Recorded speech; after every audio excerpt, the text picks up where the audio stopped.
Ladies and gentlemen, this is absolutely fantastic news. John Ratcliffe. So Trump nominates John Ratcliffe for top intelligence post. This is fantastic for many reasons, but let me just read you this. Trump nominates John Ratcliffe for top intelligence post. President Trump on Friday said he is nominating Texas Representative John Ratcliffe to serve as Director of National Intelligence, months after the Republican congressman abruptly withdrew his name from the post.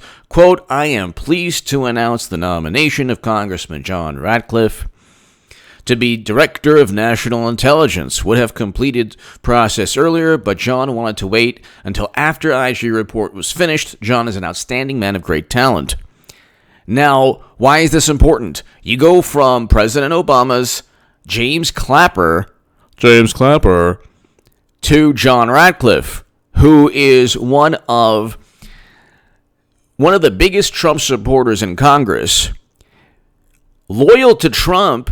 But I just want, for all these Democrats who say, oh my God, look, Trump only wants people to be loyal to him. Well, okay, Eric Holder, April 4th, 2013, Politico, "I'm still the president's wingman."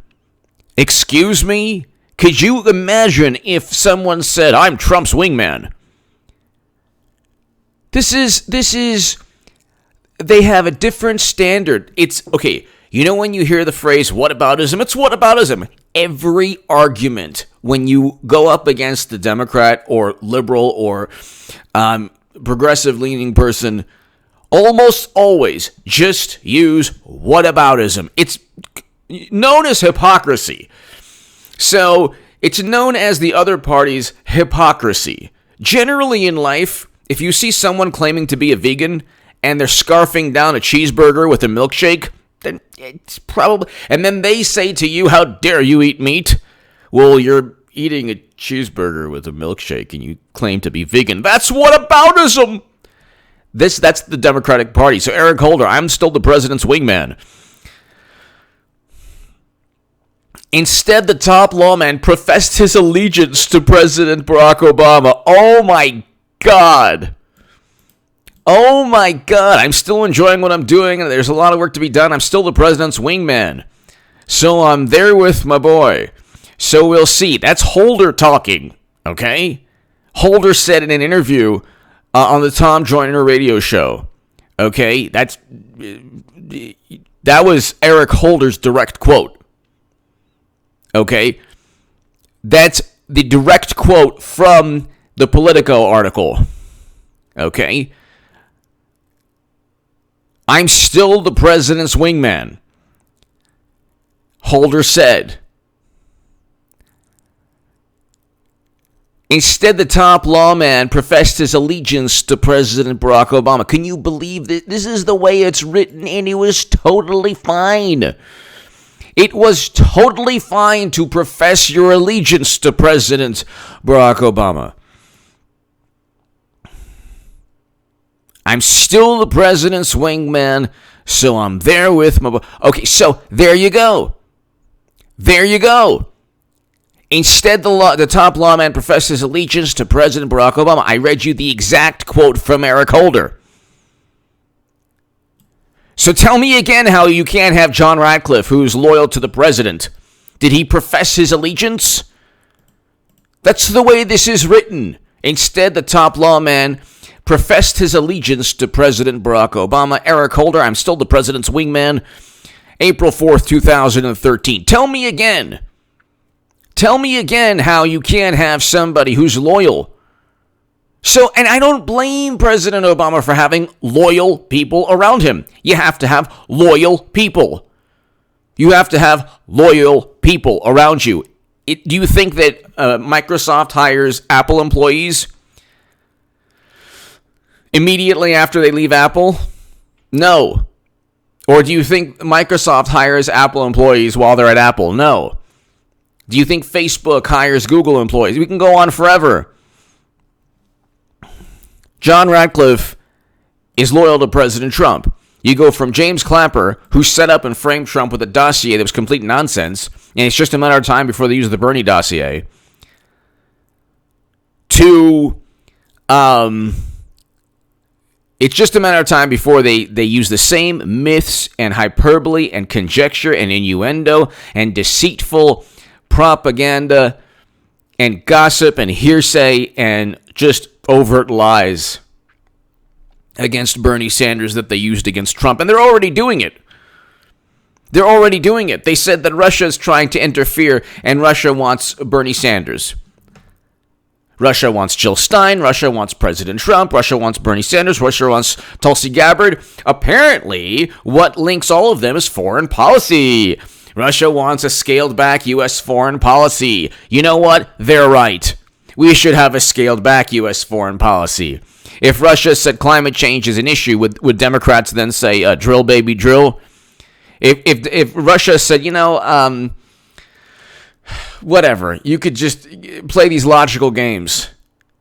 Democrats have painted themselves as these cold warriors, these hilarious, imbeciles who pretend to be, the biggest enemies of Putin and Russia. Meanwhile, President Obama presided over the sale of 20% of U.S. uranium capacity. 20% of U.S. uranium capacity. And he didn't veto the sale. I am pleased to announce the nomination of John Ratcliffe. So, the Director of National Intelligence, so we had the interim, Richard Grenell, and then you have John Ratcliffe, who is now going to be, you have Ratcliffe, Pompeo as Secretary of State.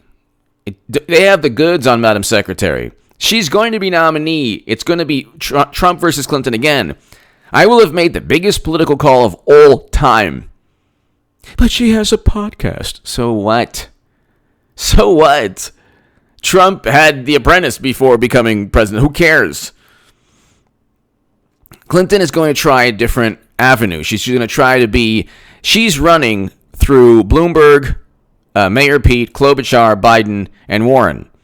Their new names are Madam Secretary. Each of them is Hillary Clinton. She doesn't have to run. There's round one and then there's round two in the convention. The whole thing's nonsense. And she could run a month before the day of the convention. Who cares? Who cares? The issue here is that you have President, and I will put that link below. I'm still the president's wingman, Eric Holder, and instead the top lawman professed his allegiance to President Obama. But you see, they don't run on the same paradigm, or what's good for them can't be good for Republicans. So when President Obama surrounded himself with people who literally pledge allegiance to him in one way or another by saying, "Oh, I'm his wingman," it's okay. If President Trump, but then we can't have the people caliber of people like John Brennan, who literally spied on the campaign of the Senator Feinstein's Senate panel. Okay, spied on a Democratic senator and the Senate panel looking into Bush's horrendous policies. Literally spied on Dianne Feinstein. Okay, then lied under oath about it. So not only spied on Dianne Feinstein, but lied under oath about it. All right? Now you have John Ratcliffe. I said that President Trump would essentially take control of the intelligence community they've all worshipped. You have Haspel. You went from Brennan to Haspel. You went from James Clapper and a couple other people, but from James Clapper to John Ratcliffe. The only person, Christopher Wray at the FBI, that is probably more loyal to the establishment than Trump. But you know what? Push comes to shove, he will do what is politically... He will act in the most political... He will act with political utility. The most politically expedient manner. He'll act in the most politically expedient manner. So he's essentially wrestled control away of the entire intelligence community away from Democrats. So Ratcliffe, a former federal prosecutor who had been a fierce defender of Trump and his agenda, was one of the most vocal critics of former special counsel Robert Mueller's investigations, Russian interference in the 2016 election. Okay, good. You have a vocal critic of Mueller. Mueller is like a religion to Democrats. Well, he used to be. Notice how they don't care about Mueller anymore. You're talking about people who wanted Avenatti 2020, okay? You're talking about people who thought that Michael Cohen was going to take out Trump and the Steele dossier was going to take down Trump. And, oh, my God, this is going to take down Trump and that's going to take down Trump. Look, this is hilarious. Now Democrats may try to eliminate Ocasio-Cortez's House seat. They're all imploding. They are imploding. They're all imploding.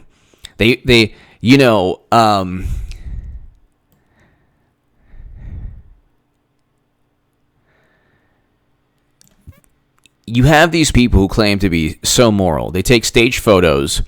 They completely butcher and mangle and manipulate and twist historical record. I write about this in the Jerusalem Post. These people have no sense of, not just any sense of decency, to utilize the most horrendous time periods in world history and say that Trump represents them because Trump, they don't like his personality and he's mean. He fights back. Bernie Sanders will not be the nominee. They're not going to allow Bernie to be the nominee because the calculation is,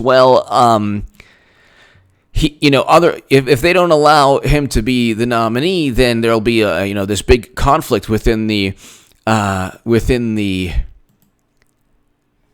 there'll be this big conflict, and the Senate's Republican, so he'll pass the Republican Senate, but there'll be this big conflict within the Democratic Party.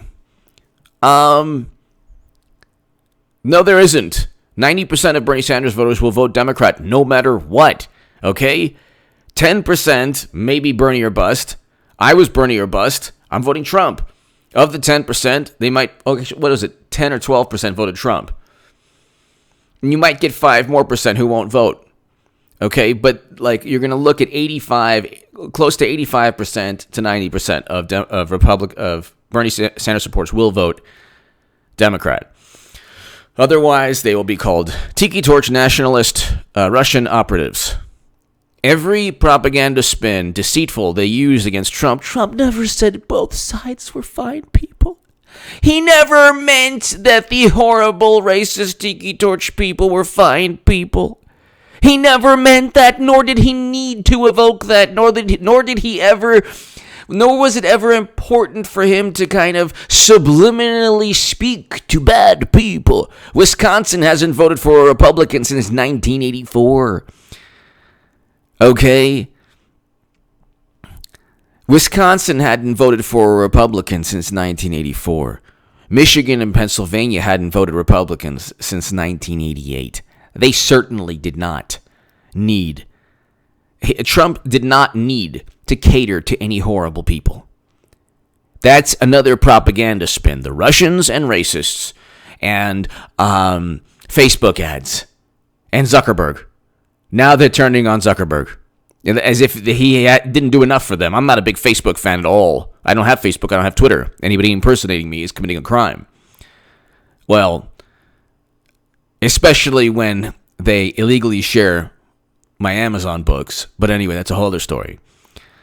If you deliberately try to impersonate somebody online and try to disparage them and bully them, that is a cybercrime. But anyway, that's a whole other story. I've spoken to numerous attorneys regarding that. But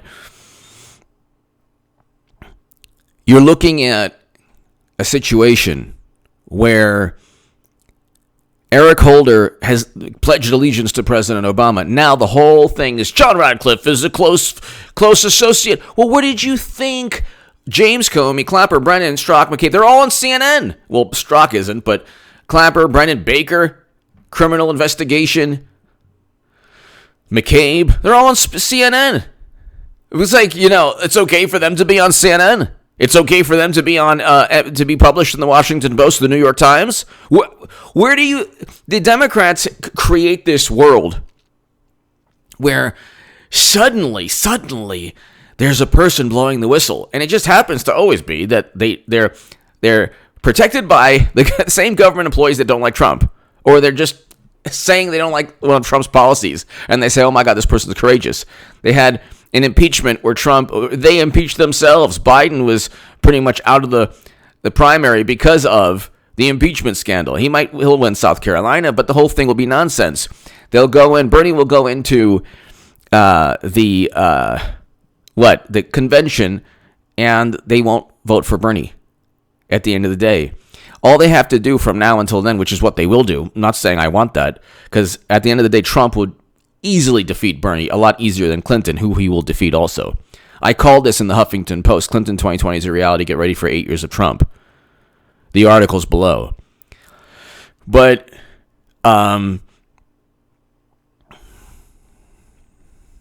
ladies and gentlemen, they're cheating Bernie. Hillary Clinton's going to be nominee. She's going to lose again. She'll run again in 2024. Not a big deal. However, at the end of the day, when Clinton loses, the Democratic Party is going to have to either implode or continue on its course, the same trajectory, which is into complete irrelevance. Give me your thoughts below. John Ratcliffe is now the new James Clapper, but reverse. Interestingly, John Ratcliffe might do to Democrats what James Clapper did to Trump. Give me your thoughts below. Thank you so very, very much. Check out H.A. Goodman's other channel right now. If you want to support my voice long term, my Patreon link is below.